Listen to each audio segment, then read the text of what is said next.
Good morning, बच्चों. Good morning, students. Today we start pair of linear equations in two variable.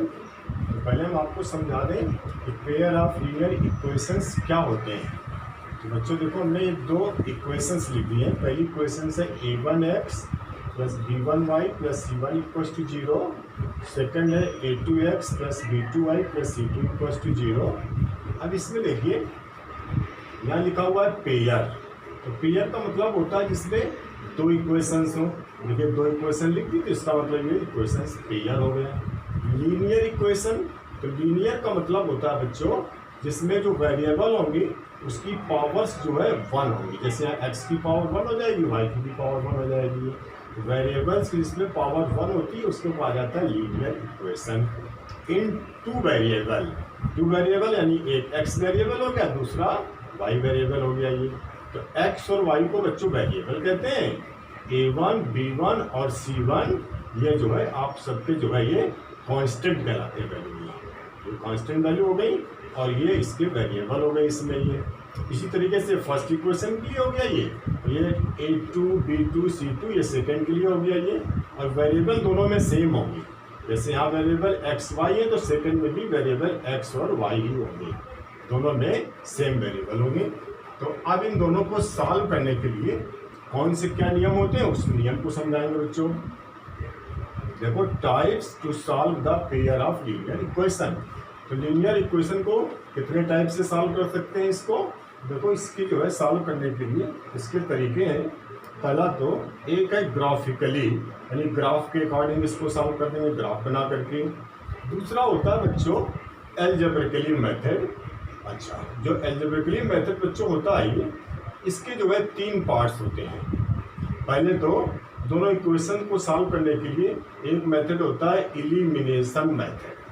तो elimination method बताया जाएगा आपको. फिर इसके बाद दूसरा होता है सब्स्टिट्यूशन मेथड. इस मेथड से क्वेश्चन को सॉल्व करेंगे. तीसरा होता है क्रॉस मल्टीप्लिकेशन मेथड. तो इसमें इसकी इस तरह से सॉल्व करने के इसके 3 मेथड हैं. तो तीनों मेथड आपको सिखाए जाएंगे. तो सबसे पहले इसमें आपको पूरा ये जानकारी होनी चाहिए कि किस तरीके से कौन सा मेथड सॉल्व किया जाएगा. उसको सॉल्व करने के लिए आगे जब सिखाएंगे उसमें तो आप उसको अच्छे से सीखेंगे. और एक चीज़ हमेशा ध्यान रखना है, इसमें एग्जाम में अगर कोई क्वेश्चन आएगा तो अगर पर्टिकुलर उसमें कोई अगर रूल्स लिखा रहेगा उसमें कि इस मेथड से करो, तब तो आपको उसी मेथड से करना है. और सपोज करो कोई क्वेश्चन आ गया बच्चों, उसमें लिखा नहीं है कि किस मेथड से आप सॉल्व करें, तो फिर आप उसको किसी भी मेथड से सॉल्व कर सकते हो, उसमें कोई प्रॉब्लम नहीं होगी. लेकिन अगर कोई मेथड दे रखा है तो आपको फिर उसी मेथड से ही करना होगा बच्चों.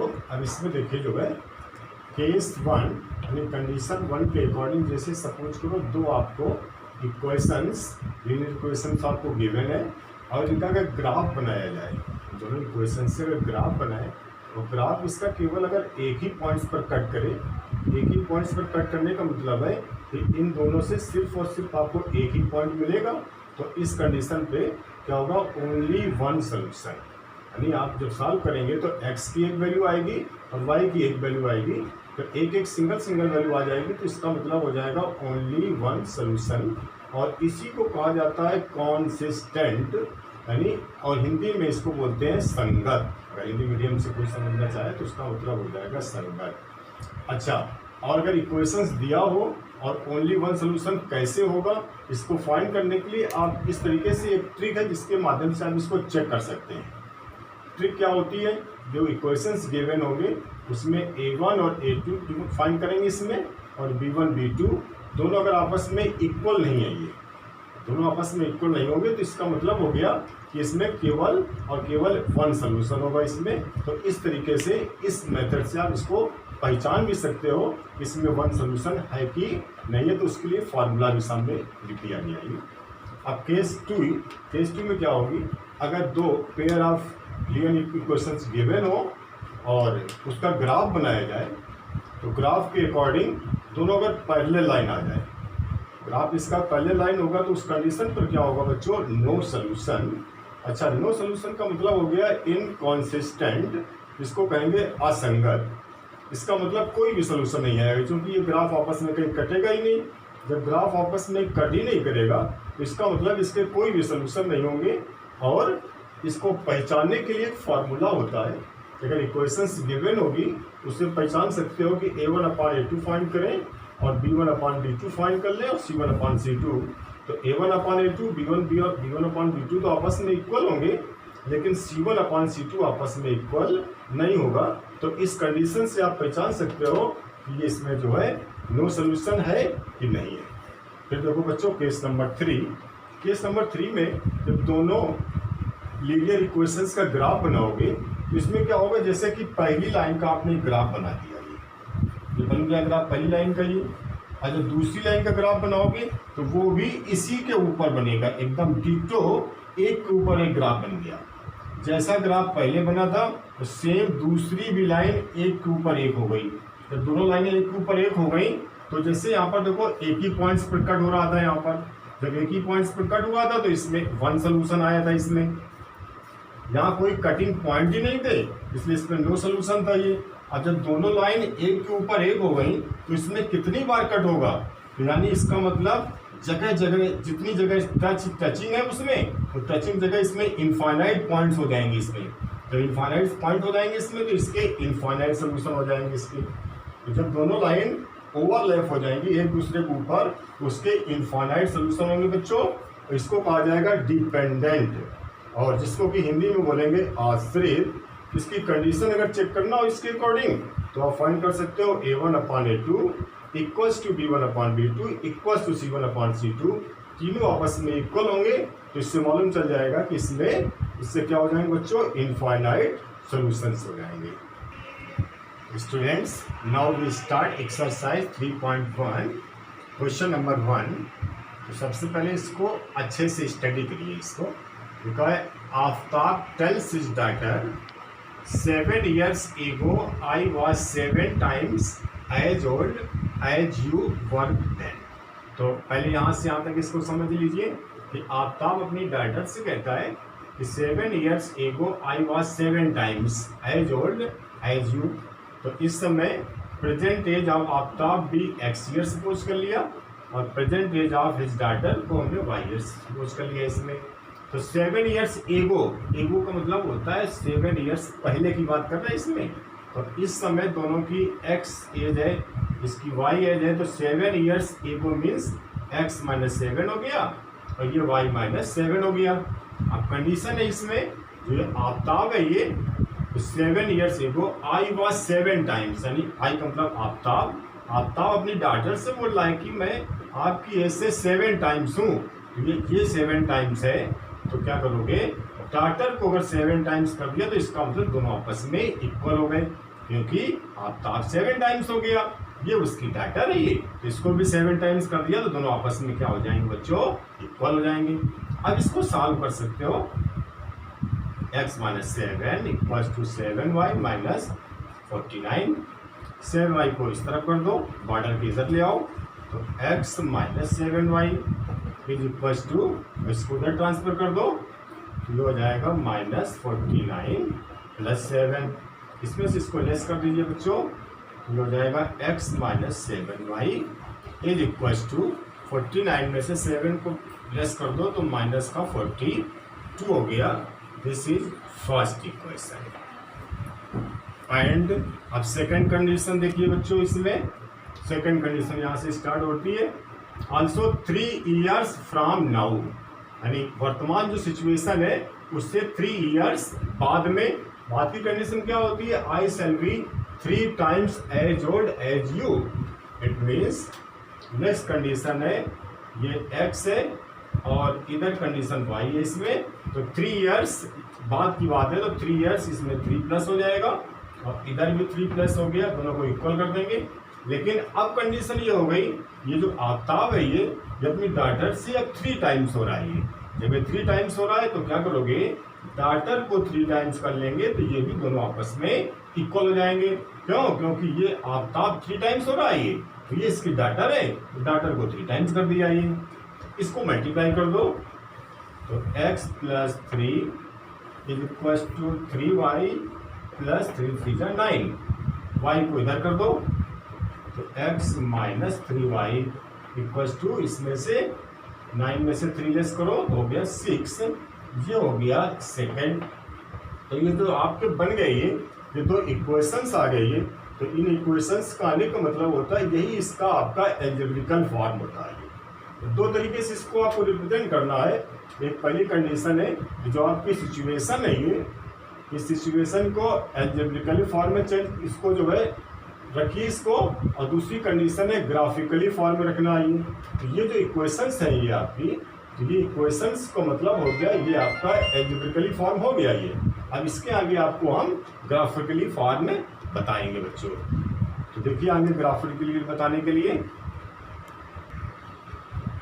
स्टूडेंट्स, तो अब देखो बच्चों एल्जेब्रिकली तो आपका हो गया था, अब इसको बताना है ग्राफिकली। तो ग्राफिकली इसको सॉल्व करने के लिए सबसे पहले इक्वेशन नंबर फर्स्ट लोगे। फर्स्ट इक्वेशन है x minus 7y equals to minus 42। तो x को इसी तरफ रखा, 7y को ट्रांसफर कर दिया, तो माइनस से उधर प्लस का हो गया ये 7y माइनस 42। अब इसमें क्या करोगे कि अपने हिसाब से इसमें x और y की वैल्यू फाइंड करेंगे। एक टेबल बना लोगे, x लिख दिया y लिख दिया इसमें। अब इसमें जो है इस तरीके से वैल्यू इसमें रखी जाएंगी ताकि जो है जो इसमें वैल्यू हम फाइंड करें तो वैल्यू थोड़ी सी आपको आसान मिल जाए। जैसे कि y की वैल्यू हमने 3 ले लिया, y की वैल्यू यहाँ पर हमने 3 ले लिया। यहाँ पर जब y का मान 3 रखोगे तो 7 3 आपका हो जाएगा 21, और 7 3 21, यहाँ लिखा है माइनस 42। तो माइनस 42 में जब 21 को लेस कर दोगे तो आ जाएगा माइनस का 21, तो x की वैल्यू हो जाएगी माइनस 21। अच्छा, अब जैसे y के स्थान पर हमने 4 रख दिया यहाँ पर ये, तो y के स्थान पर 4 रखोगे तो 4 7 जा 28, और 28 को लेस कर दोगे माइनस 42 में तो इसकी वैल्यू आ जाएगी माइनस 14, तो इसको लिख दिया ये। तो ये तरीके से आपकी एक टेबल बन गई है, और टेबल बनने के बाद फिर इसका एक ग्राफ बना दोगे। ग्राफ देखो कैसे बनेगा। ग्राफ बनाने के लिए एक x एक्सेस ड्रा कर दोगे, दूसरा एक y एक्सेस ड्रा कर देंगे। अब पहले पॉइंट्स बना लोगे, जैसे x की वैल्यू क्या है -21, y की वैल्यू 3 है। -21 मतलब ओरिजिन के इस तरफ माइनस का होता है, उस तरफ प्लस का होता है ये। इधर आपको आना है 21, तो आप अपने एक जो है अप्रॉक्स 21 की वैल्यू इसमें ले लो। यहाँ पर सपोज करो यहाँ तक 21 है, जैसे सपोज किया इसमें। इसके बाद y की वैल्यू 3 है, तो y एक्सेस में काउंट करेंगे 3 इसमें। तो 3 इसमें जो है जब काउंट किया इसमें 1 2 3 सपोज करो यहाँ पर कहीं 3 होगा इसमें ये। तो इधर आपका ये 21 था, यहाँ पर ये इधर 3, तो 21 और 3 अगर दोनों को अगर आप मिला दें जैसे यहाँ पर ब्रैकेट करके, यहाँ पर 3 सपोज कर लो, यहाँ पर 21 ये यहाँ पर पॉइंट आया ये। तो इस पॉइंट्स को कहा जाएगा -21, 3। सेकेंड पॉइंट है इसमें -14, और ये दूसरा है y की वैल्यू 4 है ये। तो x की वैल्यू इधर आ जाएगी आपकी यहाँ तक ये -14, y की वैल्यू 4। अगर इसको मिला दिया जाए यहाँ से ये इधर सपोज करो ये इधर y का मान 4 हो गया, इधर की वैल्यू आपकी 14 हो गई माइनस की, तो ये पॉइंट्स हो गए दोनों ये। अब इन दोनों पॉइंट्स को आप स्केल से मिला देंगे, तो मिलाने से जो लाइन बन जाएगी यही इस लाइन का जो है इस इक्वेशन का ये ग्राफ बन गया ये। सेम सिचुएशन अब दूसरे सेकेंड इक्वेशन के लिए होगा ये। सेकेंड इक्वेशन है x minus 3y equals to 6। इस y को उधर ट्रांसफर कर दिया आपने ये, तो 3y प्लस 6 हो गया ये। पहले हमने अब y की वैल्यू हमने पहले 0 सपोज कर लिया, तो y की वैल्यू 0 सपोज करोगे तो यहाँ पर जब 0 रखेंगे तो ये पूरा 0 हो गया, तो x की वैल्यू 6 हो जाएगी। y की वैल्यू आपने फिर 2 रख लिया, जब 2 रख देंगे यहाँ पर तो 3 2 6, 6 तो 6 12 हो गया ये। अब ये पॉइंट्स 2 मिल गई है, तो x की वैल्यू जब यहाँ पर देखो 6 है तो y की वैल्यू कितनी है 0, तो x में तो 6 हो गया, y तो 0 है तो वहीं पर रहेगा, तो ये हो गया 0,6 हो गया ये। सेकेंड x की वैल्यू आपकी 12 है तो y की वैल्यू 2 है, तो y की वैल्यू 2 हो गई है, और यहाँ पर ये 12, ये वाला पॉइंट्स हो जाएगा 12,2। इन दोनों पॉइंट्स को मिला देंगे तो ये इसका जो है ग्राफ बन गया ये। तो इस तरीके से इसको जो है ग्राफ के अकॉर्डिंग इस पूरी सिचुएशन को आप इसको इस तरह से कर सकते हो। इसको ये ग्राफ का मेथड हो गया, इसके पहले आपका जो है एल्जेब्रिकल मेथड हो गया था ये। तो इस तरीके से पूरा प्रश्न बच्चों आपका कंप्लीट हो गया। Students, now question number second. Here you have to given that a coach of a cricket team buys 3 bat and 6 balls for ₹3900. 3 bat purchase किया और 6 बॉल्स। तो सपोज कर लोगे let the cost of 1 bat be rupees x and the cost of 1 ball be rupees y. According to question, अब 1 bat की cost है x rupees, तो 3 bat की कॉस्ट कितनी हो जाएगी बच्चों? 3x। नेक्स्ट, अब 1 बॉल की कॉस्ट है वाई रुपीज, कितनी बॉल्स परचेज किया है? 6, तो 6 बॉल की कॉस्ट हो गई 6y इज इक्वल टू 3900। इसको सॉल्व कर सकते हो, इसमें 3 कॉमन ले लो, 3 कॉमन लिया तो x plus 2y equals to 3900। 3 से इसको डिवाइड कर दो, 3 1 जा 3, 3 3 जा 9, 1300। It means x plus 2y equals to 1300। This is equation number first. And अब इसमें सेकेंड कंडीशन क्या है इसकी? सेकेंड कंडीशन में करा है लेटर ही बाइज अनदर बैट, यानी एक और बैट परचेज किया एंड 3 मोर बॉल्स। तो 1 बैट की कॉस्ट कितनी है बच्चों? x रुपीज, और 3 बॉल्स परचेज किया तो 3 बॉल की कॉस्ट हो जाएगी 3y, x plus 3y, total मिलाकर हो गया 1300। तो ये तो डायरेक्ट आपकी सीधे सीधे इक्वेशन बन गई। तो ये आपका जो रिप्रेजेंटेशन हो गया आपका, ये दिस इज अलजेब्रिकली रिप्रेजेंटेशन। अब इसी को ग्राफिकली मेथड से अभी देखो बच्चों का भी दिखाते हैं। अब इसके बाद बच्चों इसको ग्राफिकली इसको रिप्रेजेंट करेंगे। तो इसके लिए पहले फ्रॉम इक्वेशन फर्स्ट इक्वेशन है x plus 2y equals to 1300। तो 1300, इसके बाद 2y को उधर ट्रांसफर कर दो तो माइनस 2y। अब इसको जो है एक इसका टेबल बनाओगे, तो y की वैल्यू ऐसी वैल्यू y की रखेंगे जिससे जो है कुछ इसकी जो है थोड़ा सा आसान वैल्यू मिले। तो y को हमने यहाँ पर 300 सपोज कर लिया, तो y की वैल्यू यहाँ पर 300 रखोगे और 300 को 2 से मल्टीप्लाई करोगे तो हो जाएगा 600, और 1300 में 600 को माइनस कर लोगे तो हो जाएगा 700। फिर x की वैल्यू रख दिया हमने यहाँ पर 400, तो 4 2 जा 8, और 1300 में 800 को माइनस कर लोगे तो हो जाएगा 500। तो ये इसके जो है पॉइंट्स आ गई। अब इसको ग्राफ पे देखो कैसे रिप्रेजेंट करोगे। तो यहाँ पर लिखा है x की वैल्यू 700 है तो y की 300, तो 700, तो इसमें जो पॉइंट्स बनाओगे 1 2 3, तो सपोज कर लेंगे ये 100 200 300 400 500 600 और 700। तो 700 x की वैल्यू है तो y की है 300, तो 1 2 3 300 पर सीधे से चले जाओगे और इसमें 700, तो ऊपर यहाँ पर ये आपका जो है मैच हो जाएगा 700 300, पहला पॉइंट हो गया ये। दूसरा है 500 400, तो इधर चले आओगे इसी तरह से, इधर 500 हो जाएगा यहाँ पर, ये 1 2 3 4 5, 5 ऊपर है 400, ऊपर 4 काउंट कर लेंगे, दोनों मैचिंग कर लेंगे तो ये हो जाएगा 400 500। दोनों पॉइंट्स को जो है मिला करके लाइन बना दोगे तो इसका ग्राफ बन गया बच्चों ये। इसके बाद इसी तरीके से सेकंड में देखिए बच्चों ये, तो अब सेकंड में जो इसको सॉल्व कर लेंगे, x की वैल्यू यहाँ भी रखा गया, यहाँ पहले हमने y की वैल्यू रख दिया 200, तो 3 2 जा 6 हो जाएगा, उसमें माइनस कर लोगे तो 700 आ गया ये। फिर इसके बाद x की वैल्यू हो 3, तो 3 3 जा यहाँ हो जाएगा 900, तो 900 में से 1300 में से जो है इसको माइनस कर दोगे ये हो जाएगा 400। अब इसको बना लोगे यहाँ पर, ये इधर आ जाएगा 700, ऊपर हो गया 200, तो ये पॉइंट्स हो गया 700 200। इसके बाद यहाँ पर हो गया x की वैल्यू 400, 1 2 3 400, तो ऊपर जाएंगे 300, ये पॉइंट्स हो गया ये। तो ये इसका ग्राफ बन गया ये। अब इस ग्राफ को देखने से मालूम चल रहा है इसमें कि ये दोनों जो लाइन है ये कहीं आपस में देखो कट नहीं कर रही है, एक तरीके से पैरेलल जा रही है ये। अगर इसमें कोई पूछ भी दे इसमें कि क्या इसका सोल्यूशन होगा, तो यहाँ से मालूम चल जाएगा कि नो सोल्यूशन, क्योंकि ग्राफ में आपस में कट ही नहीं कर रहा है ये। तो वैसे तो करना नहीं है इसको, केवल इतने आपको ग्राफ से केवल रिप्रेजेंट करना है, इसमें अलजेब्रिक से रिप्रेजेंट कर दो, ग्राफ से इसको केवल रिप्रेजेंट करना है, बाकी इन इक्वेशंस को सॉल्व नहीं करना है। अगर इन केस सॉल्व करने के लिए कहा भी जाए तो इसमें यही लिखा जाएगा कि इसमें नो सोल्यूशन, क्योंकि ग्राफ इसमें कहीं आपस में दूसरे को कट ही नहीं करेंगे। तो इतना आपको इसमें सॉल्व करना है इसमें। हाँ बच्चों देखिए, आपको मैंने फर्स्ट क्वेश्चन करवा दिया और इसका सेकंड क्वेश्चन करवा दिया ये। और जो थर्ड क्वेश्चन है उसमें भी ठीक इसी तरीके से आपको रिप्रेजेंट करना है एल्जेब्रिकली और ग्राफिकली, और ठीक इसी तरीके से आपको एक क्वेश्चन बनाना है और उसे सॉल्व करना है। तो आपको होमवर्क के लिए मैं दे रहा हूँ ये थर्ड क्वेश्चन आप करिए, और इनकेस अगर कोई प्रॉब्लम आती है तो उसको कमेंट करके बताइए, वैसे आपको बन जाएगा ये।